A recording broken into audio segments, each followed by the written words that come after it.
नमस्ते, मी सुजय देसाई. शिवऊर्जा चॅनलमध्ये सर्वांचे सहर्ष स्वागत. गीता प्रवचने अध्याय 10 भाग 24 विभूती चिंतन 49. गीतेच्या पूर्वार्धावर दृष्टिक्षेप 1. मित्रांनो, गीतेचा पूर्वार्ध संपला. उत्तरार्धात शिरण्यापूर्वी जो भाग झाला त्याचे थोडक्यात सार आपण पाहून घेऊ, म्हणजे बरे पडेल. पहिल्या अध्यायात गीता ही मोहनाशार्थ व स्वधर्म प्रवृत्त्यर्थ आहे असे सांगितले. दुसऱ्या अध्यायात जीवनाचे सिद्धांत, कर्मयोग व स्थितप्रज्ञ यांचे आपणास दर्शन झाले. 3, 4 व 5 या अध्यायात कर्म, विकर्म व अकर्म यांचा उलगडा केला. कर्म म्हणजे स्वधर्माचरण करणे, विकर्म म्हणजे स्वधर्माचरणाचे कर्म बाहेरून चालले असता त्याला मदत म्हणून जे मानसिक कर्म करावयाचे ते. कर्म व विकर्म दोन्ही एकरूप होऊन जेव्हा चित्ताची पूर्ण शुद्धी होते, सर्व खळमळ धुवून निघतो, वासना मावळतात, विकार शमतात, भेदभाव नाहीसा होतो, तेव्हा अकर्मदशा प्राप्त होते. ही अकर्मदशा पुन्हा दुहेरी सांगितली. रात्रंदिवस कर्म करीत असून लेश मात्रही कर्म करीत नाही असे अनुभवणे ही एक तऱ्हा. याच्या उलट काही न करता अव्याहत कर्म करीत असणे ही दुसरी तऱ्हा. अशा या दोन तऱ्हांनी अकर्मदशा परिणत होते. या दोन तऱ्हा दिसावयास अलग दिसल्या तरी त्या संपूर्णपणे एकरूपच आहेत. कर्मयोग व संन्यास अशी दोन नावे या दोन तऱ्हांची असली तरी आतील सार एकच आहे. अकर्मदशा हे शेवटचे अंतिम साध्य आहे. या स्थितीलाच मोक्ष ही संज्ञा आहे. म्हणून गीतेच्या पहिल्या 5 अध्यायापर्यंत जीवनाचा सर्व शास्त्रार्थ संपून गेला. 2. त्यानंतर हे अकर्मरूपी साध्य मिळविण्यासाठी विकर्माचे जे अनेक मार्ग असतात, मनाला आतून शुद्ध करण्याची जी अनेक साधने असतात, त्यातील ठळक ठळक साधने सांगण्यास 6व्या अध्यायापासून सुरुवात झाली आहे. 6व्या अध्यायात चित्ताच्या एकाग्रतेसाठी ध्यान योग सांगून अभ्यास व वैराग्य यांची त्याला जोड दिली आहे. 7व्या अध्यायात विशाल असे भक्तीचे थोर साधन सांगितले. ईश्वराकडे प्रेमाने जा, जिज्ञासू बुद्धीने जा, विश्वाच्या कल्याणाच्या तळमळीने जा किंवा व्यक्तिगत कामनेने जा, कसेही जा, परंतु एकदा त्याच्या दरबारात प्रवेश करा म्हणजे झाले. ह्या अध्यायातील या गोष्टीला मी प्रपत्ती योग म्हणजे ईश्वराला शरण जा असे सांगणारा योग असे नाव देतो. 7व्यात प्रपत्ती योग सांगून 8व्यात सातत्य योग सांगितला. ही जी नावे मी देऊन राहिलो आहे ती तुम्हाला पुस्तकात आढळणार नाहीत, परंतु मला उपयोगी अशी नावे मी देत आहे.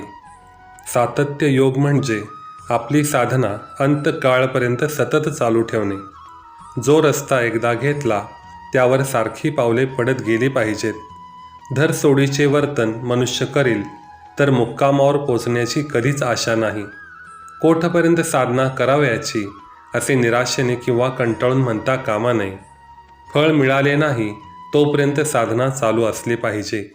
3. असा हा सातत्य योग सांगून 9व्या अध्यायात एक साधीच परंतु जीवनाचा सारा रंग पालटून टाकणारी अशी वस्तू भगवंताने दिली. ही वस्तू म्हणजे राजयोग. जी जी कर्मे क्षणोक्षणी होतात ती ईश्वरार्पण कर असे 9वा अध्याय सांगतो. या एका गोष्टीमुळे शास्त्र साधन, सारी कर्मे विकर्मे सारे बुडून गेले.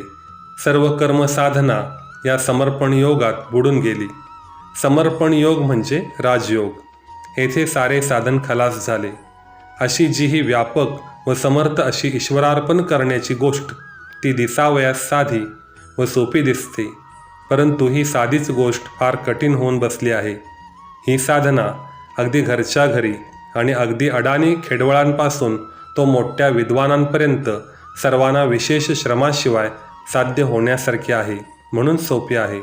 परंतु जरी ती सोपी असली तरी ती साधावयास अतिशय पुण्याई पदरी असावी लागते. बहुता सुकृतांची जोडी म्हणून विठ्ठली आवडी. अनंत जन्मांची पुण्याई पदरी असेल तरच ईश्वराची आवड उत्पन्न होते. डोळ्यातून जरा काही झाले तर घळाघळा अश्रू येतात, परंतु परमेश्वराचे नाव उच्चारताच 2 अश्रुबिंदू डोळ्यात उभे राहिले आहेत असे कधी होत नाही. याला उपाय काय?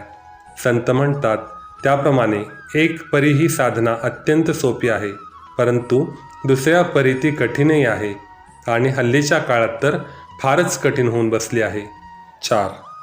आज जडवादाचा सारा डोळ्यावर चढला आहे. ईश्वर आहे तरी कोठे, येथून आज सुरुवात आहे. तो कोणाला कोठे प्रतीतच होत नाही. सारे जीवन विकारमय, विषय लोलूप आणि विषमतेने भरलेले आहे. हल्ली उंचातील उंच विचार करणारे जे तत्त्वज्ञानी आहेत, त्यांचे सुद्धा विचार सर्वांना भाकर कशी पोटभर मिळेल या पलीकडे जाऊ शकत नाहीत. ह्यात त्यांचा दोष नाही, कारण आज अनेकांना खाण्यासही मिळत नाही अशी स्थिती आहे. आजची मोठी समस्या म्हणजे भाकरी. ही समस्या सोडविण्यात सारी बुद्धी आज गडून गेली आहे. सायणाचार्यांनी बुभुक्षमाणः रुद्ररूपेण अवतिष्ठते अशी रुद्राची व्याख्या केली आहे. भुकेलेले लोक म्हणजेच रुद्राचा अवतार.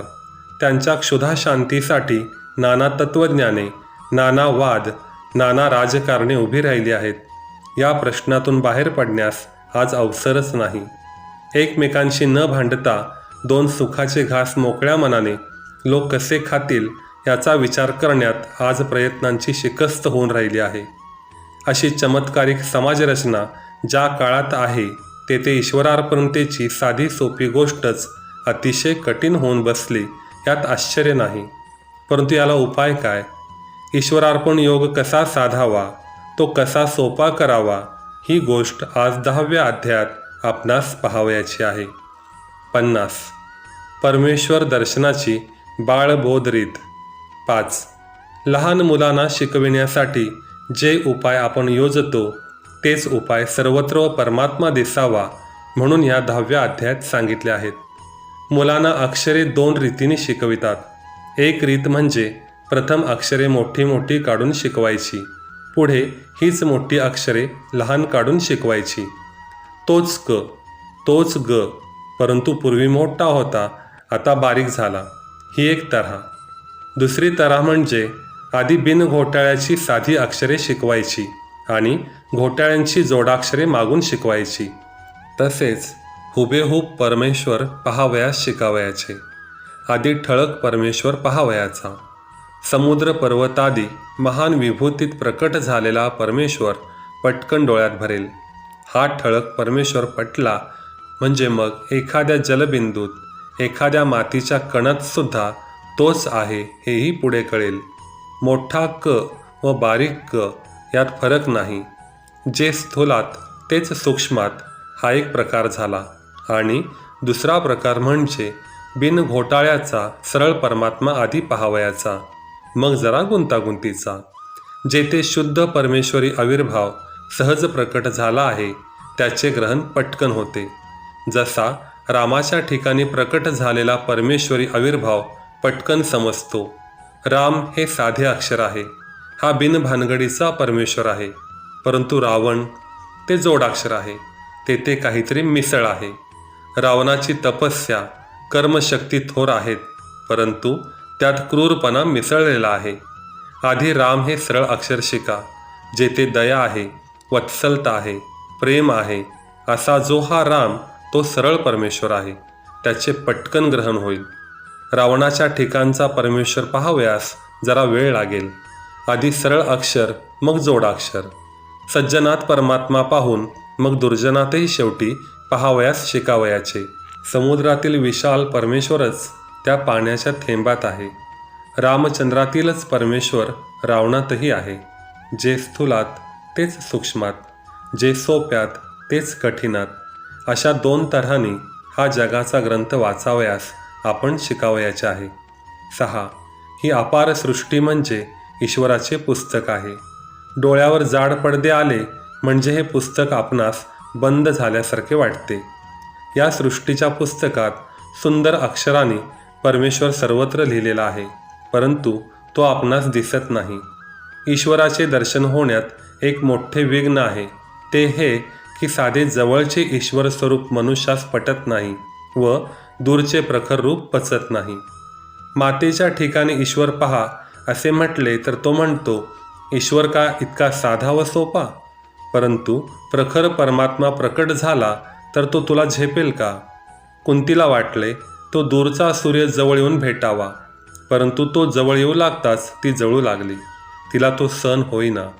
ईश्वर जर सर्व सामर्थ्याने समोर येऊन उभा राहिला तर तो पचणार नाही. आईच्या सौम्य रूपाने उभा राहिला तर तो पटत नाही. पेढे बर्फी पचत नाही व साधे दूध रुचत नाही. ही लक्षणे करंटेपणाची, मरणाची आहेत.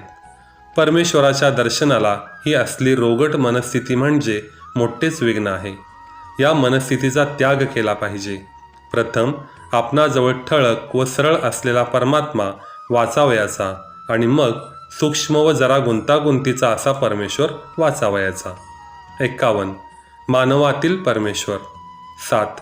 अगदी पहिल्या प्रथम परमेश्वराची मूर्ती म्हणजे आई आपणाजवळ आहे. श्रुती म्हणते, मातृदेवो भव. जन्मताच मुलाला आईशिवाय दुसरे कोण दिसते? वत्सलतेच्या रूपाने ती परमेश्वराचीच मूर्ती तेथे उभी असते. ह्या मातेचीच व्याप्ती आपण वाढवू व वंदे मातरम म्हणून राष्ट्रमातेची व पुढे सर्व भूमातेची, पृथ्वीची पूजा करू. परंतु आरंभी उंचात उंच अशी परमेश्वराची पहिली प्रतिमा जी मुलासमोर उभी राहिली ती मातेची. आईच्या पूजेने मोक्ष मिळणे अशक्य नाही. आईची पूजा म्हणजे वत्सलतेने उभ्या राहिलेल्या परमेश्वराची पूजा. आई निमित्त मात्र आहे. परमेश्वर तिच्या ठिकाणी आपली वत्सलता ठेवून तिला नाचवितो. तिला बिचारेला कळतही नाही की का एवढी माया आतून वाटते. म्हातारपणी आपल्या उपयोगी पडेल असा हिशेब करून का ती त्या मुलाची सेवा करीत असते? छे छे, तिने त्या मुलाला जन्म दिला. तिला वेदना झाल्या. त्या वेदना तिला त्या मुलाचे वेड लावतात. त्या वेदना तिला वत्सल करतात. तिला प्रेम केल्याशिवाय राहवतच नाही. ती लाचार आहे. ती माऊली म्हणजे निस्सीम सेवेची मूर्ती. उत्कृष्टातील उत्कृष्ट परमेश्वराची पूजा म्हणजे ही मातृपूजा आहे. ईश्वराला आई या नावानेच हाक मारावयाची. आई या शब्दाहून आणखी उच्च शब्द आहे कोठे? आई हे पहिले ठळक अक्षर. तेथे ईश्वर पाहावयास शिक. मग पिता, गुरु यांच्याही ठिकाणी पहा. गुरु शिक्षण देतो. पशुचा आपणास मनुष्य करतो. किती त्याचे उपकार! प्रथम माता, मग पिता, मग गुरु, मग कृपाळू संत. अत्यंत ठळक रूपाने उभा असलेला हा परमेश्वर आधी पाहावयाचा. येथे परमेश्वर नाही दिसला तर मग दिसावयाचा तरी कोठे? 8. आई, बाप, गुरु व संत यांच्या ठिकाणी परमात्मा पहा. तसेच लहान मुलांच्या ठिकाणी जर परमात्मा पाहता आला तर केवढी बहार होईल. ध्रुव, प्रल्हाद, नचिकेत, सनक, सनंदन, सनतकुमार सारी लहानात लहान मुले. परंतु त्यांना कोठे ठेवू, कोठे न ठेवू असे पुराणकारांना, व्यासादिकांना झाले आहे. शुकदेव, शंकराचार्य बालपणीच विरक्त, ज्ञानदेवही तसेच, सारी ही पोरे. परंतु त्यांच्या ठिकाणी परमेश्वर जितक्या शुद्ध रूपाने अवतीर्ण झाला तितक्या शुद्ध रूपाने अन्यत्र प्रकट झाला नाही. ख्रिस्ताला मुलांचा फार लळा असे. एकदा त्याच्या शिष्याने त्याला विचारले, तुम्ही नेहमी देवाच्या राज्याविषयी बोलत असता. या देवाच्या राज्यात प्रवेश तरी कोणाला मिळेल? जवळ एक मुलगा होता. ख्रिस्ताने त्याला टेबलावर उभे करून म्हटले, या मुलासारखे जे असतील त्यांचा प्रवेश तेथे होईल. ख्रिस्ताने म्हटले, ते सत्य आहे. आज या शब्दावर आपली रजा घेतो.